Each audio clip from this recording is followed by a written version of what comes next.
नमस्कार विद्यार्थी मित्रों, धोरण 10 विज्ञान और टेक्नोलॉजी विषय में आ अगाऊ આપણે 11 વિડિયો લેક્ચર ભણી ગયા છીએ। લાસ્ટ 11મા નંબરના વિડિયો લેક્ચરની અંદર ચેપ્ટર નંબર 6 જૈવિક ક્રિયાઓમાં બીજા નંબરની જૈવિક ક્રિયા શ્વસનનો છેલ્લો ટોપિક મનુષ્યમાં શ્વસન અંતર્ગત ચર્ચા કરી છે। મિત્રો, આજે વિડિયો લેક્ચર નંબર 12ની અંદર આજનો આપણો 12મા નંબરનો વિડિયો લેક્ચર છે, જેની અંદર આપણે વહન અંતર્ગત ચર્ચા કરવાના છીએ।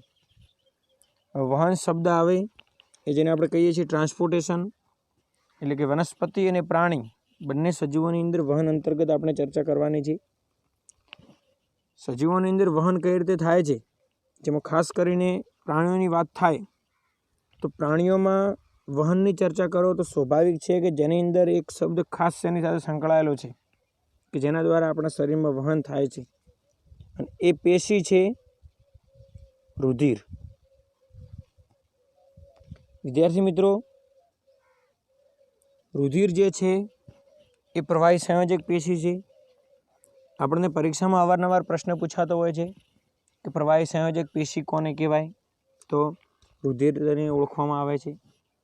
પછી રુધિરની અંદર શ્વસન રંજક દ્રવ્ય તરીકે શું હોય છે તે પણ આપણને ખબર છે। લાસ્ટ લેક્ચરમાં ચર્ચા કરી ગયા છીએ કે રુધિરમાં પ્રવાહી સંયોજક પેશી જે છે એ છે પ્લાઝ્મા, જેને આપણે કહીએ છીએ પ્રવાહી સંયોજક પેશીની, અથવા તો એ પ્લાઝ્મા કોને કહેવાય તો કે અંદર આવેલો જે રસ જે છે, પ્રવાહી માધ્યમ જે આવેલો છે એ રુધિર રસ અથવા તો પ્લાઝ્મા કહીએ છીએ, અને શ્વસન રંજક દ્રવ્ય તરીકે આપણે એની હિમોગ્લોબિનને ઓળખીએ છીએ। હવે વિદ્યાર્થી મિત્રો, 12મા નંબરના વિડિયો લેક્ચરમાં વહનની ચર્ચા કરવાની છે આપણે, અને જેની અંદર રુધિર સંકળાયેલું છે। તો આપણને હું એક નાનો પ્રશ્ન સમજાવું છું, જે આપણે ધ્યાન આપશું દરેક વિદ્યાર્થીઓ। રુધિર અને અસરકારક પરિવહન તંત્રની લાક્ષણિકતાઓ ભણવાની છે, અથવા તો અહીંયા પણ એક પ્રશ્ન લખેલો છે, દરેક વિદ્યાર્થી ધ્યાન આપી શકો છો કે રુધિરનું વહન તંત્ર જે છે, માનવમાં વહન તંત્ર કે પરિવહન તંત્રના ઘટકો કયા છે અને ઘટકોનું કાર્ય જણાવો। આપણે મનુષ્યની અંદર રુધિર પરિવહન તંત્ર જે છે એના ઘટકો કયા છે અને એનું કાર્ય જણાવવાનું છે। તો પોઈન્ટ ટુ પોઈન્ટ આપણે સમજતા જઈશું, અને દરેક વિદ્યાર્થીઓ નોટ પણ કરતા રહેશે। મનુષ્યમાં વિવિધ ઘટકો જે છે એના વહન માટે રુધિર પ્રવાહી પેશી આવેલી હોય છે।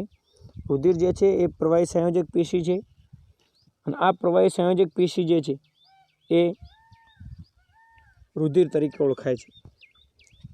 હવે રુધિર આપણા શરીરમાં ઓક્સિજનનું વહન કરાવે છે, અથવા તો શરીરના દરેક પદાર્થોનું વહન જે છે, નાઇટ્રોજનયુક્ત પદાર્થ હોય, ઓક્સિજન હોય, અન્ય કોઈ પણ પદાર્થો હોય, કાર્બન ડાયોક્સાઇડ હોય, આ તમામની આપલે કે નિકાલ કે વહન જે છે એ મુખ્યત્વે રુધિર દ્વારા થાય છે।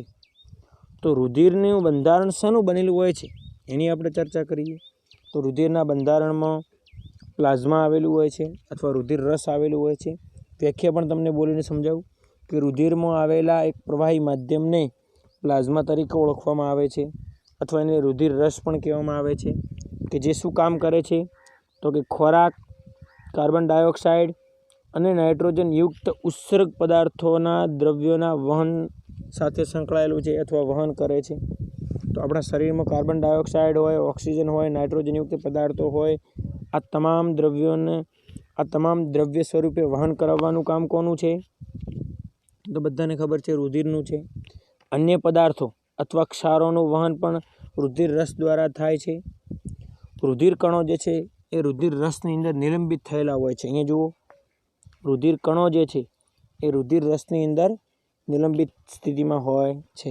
જે રક્તકણ એટલે કે આરબીસીએસ એટલે શું, રેડ બ્લડ સેલ્સ, એટલે ઘણા બધા કોષો હોય એટલે સેલ્સ કહેવામાં આવે છે।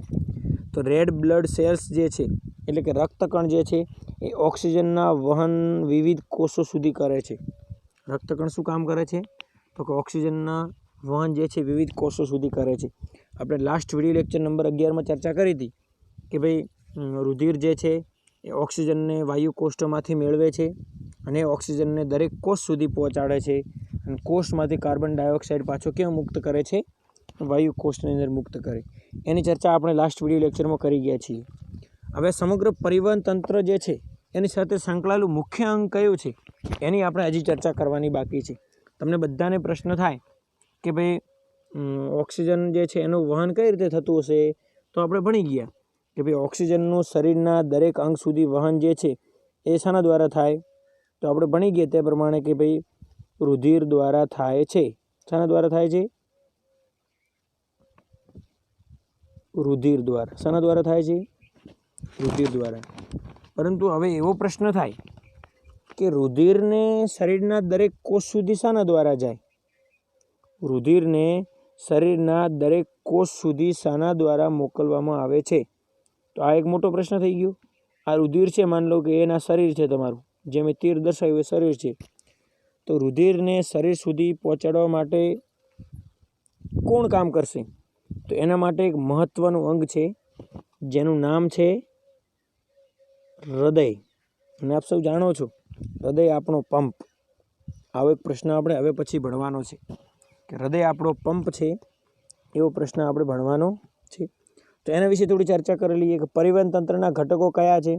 તો રુધિરમાં રહેલા વિવિધ ઉપયોગી ઘટકોને કોષો સુધી પહોંચાડવા માટે પંપમય તંત્ર આવેલું હોય છે.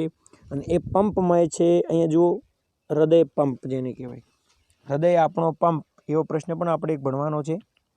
તો હૃદય પંપ જે છે એ રુધિરને બધી જ પેશીઓ સુધી પહોંચાડે છે. જુઓ અહીંયા હૃદય પંપ જે શું કામ કરે છે કે રુધિરને બધી જ પેશીઓ સુધી પહોંચાડે છે.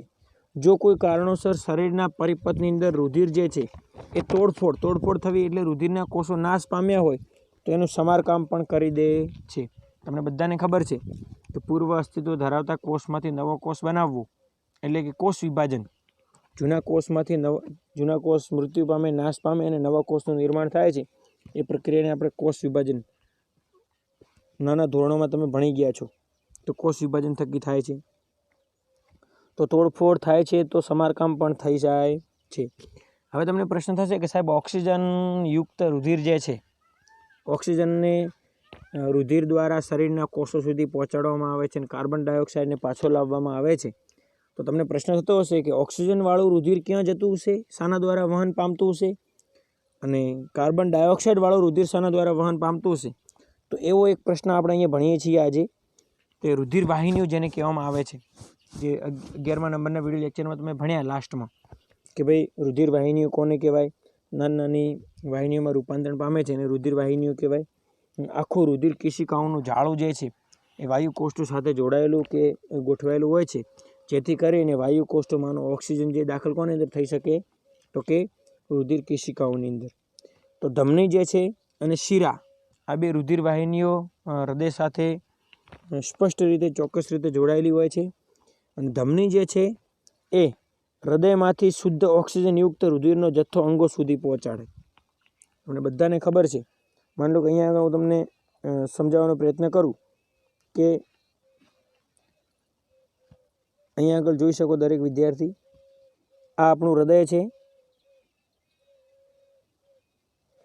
હૃદયથી આ આપણું શરીર છે, શરીરના દરેક અંગો. એમ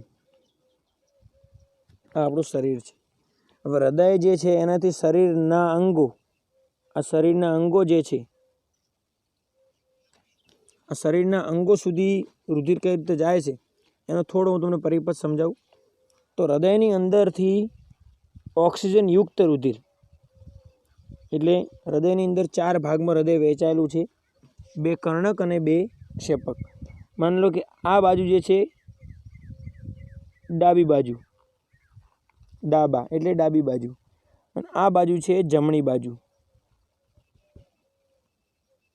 જબ્બા એટલે જમણી બાજુ. હવે ડાબી બાજુ જે છે એ ઓક્સિજન યુક્ત રુધિર વહે. અહીંયા હું લખું છું O2 યુક્ત રુધિર. એ કઈ બાજુ વહે છે? ડાબી બાજુ. બરોબર છે. એટલે અહીંયા આગળ જુઓ ધમની, ઉપરના પોઈન્ટ તમે જોઈ શકો છો કે ધમની જે છે એ ધમની અંદર કેવું રુધિર વહે છે, તો હૃદયમાંથી શુદ્ધ ઓક્સિજન યુક્ત રુધિરનો જથ્થો અંગ તરફ કોણ લઈ જાય છે, તો ધમની. અહીંયા આગળ આવેલી છે ધમની. ધમની જે છે ઓક્સિજન યુક્ત રુધિર લઈને જાય છે. આ બાજુનો ભાગ જે છે જમણી બાજુ, અહીંયા આગળ પ્રક્રિયા ઉલટી થશે. અહીંયા આગળ જે તીર મારેલું છે એ ઓક્સિજન જાય છે ધમની દ્વારા. કેવું? શુદ્ધ ઓક્સિજન. અને એ ઓક્સિજન હવે શરીરના અંગો સુધી જાય એટલે સ્વાભાવિક છે કે અંગોમાં ઓક્સિજન જ્યાં પછી પાછું શું આવે તો એ છે કાર્બન ડાયોક્સાઇડ. શું છે? તો કાર્બન ડાયોક્સાઇડ શાના દ્વારા આવશે બોલો? તો એ આવશે શીરા મારફતે. તો શીરા દ્વારા કાર્બન ડાયોક્સાઇડ એટલે કે અશુદ્ધ રુધિર જે છે એ ફરી પાછું હૃદયમાં કોણ લાવશે? તો કે શીરા લાવે છે. જોઈ શકો છો અહીંયા અંગોમાંથી અશુદ્ધ એટલે કે કાર્બન ડાયોક્સાઇડ યુક્ત રુધિર એ શુદ્ધ કરવા માટે હૃદય તરફ કોણ લાવે છે? તો આ શીરા લાવે છે. આખો પરિપથ આપણે ભણવાના છીએ હવે પછી, પણ સામાન્ય તમને સમજાવવા માટે આપણે આકૃતિ અહીંયા દોરી છે.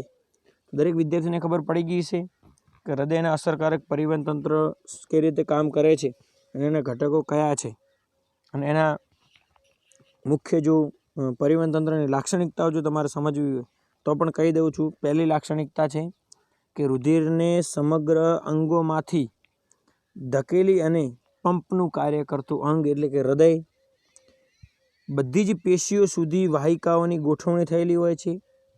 અને જો કોઈ ઈજા થાય તો સમારકામ પણ જે છે એ શરીરની અંદર થાય છે. એ પણ કામ રુધિરનું છે. આ સમગ્ર પ્રક્રિયા જે છે દરેક વિદ્યાર્થીને ખ્યાલ આવી ગયો હશે. આ જે છે પરિવહન તંત્ર સાથે સંકળાયેલું અંગ છે રુધિર. અને હવે પછીનો પ્રશ્ન જે આપણે ભણવાનો છે એ મેં તમને કીધું એ પ્રમાણે બહુ અગત્યનો અને મોસ્ટ આઈએમપી પ્રશ્ન છે. વર્ષ 2019ના જે છે એની અંદર આ પ્રશ્ન પણ પૂછાયેલો છે. 2019ની એટલે લાસ્ટ જે પરીક્ષા હતી એની અંદર પ્રશ્ન પરીક્ષામાં પૂછાયેલો છે કે હૃદય આપણો પંપ આકૃતિ દોરીને સમજાવો. તે પ્રશ્ન આપણે હવે પછી ભણવાના છીએ. તો વિદ્યાર્થી મિત્રો, આટલા સુધી કોઈ પણ પ્રશ્ન હોય તો મને તમે કહી શકો છો. મારો ફોન નંબર પણ આપેલો છે, કમેન્ટ બોક્સમાં પણ લખી શકો છો. ઓકે, આભાર.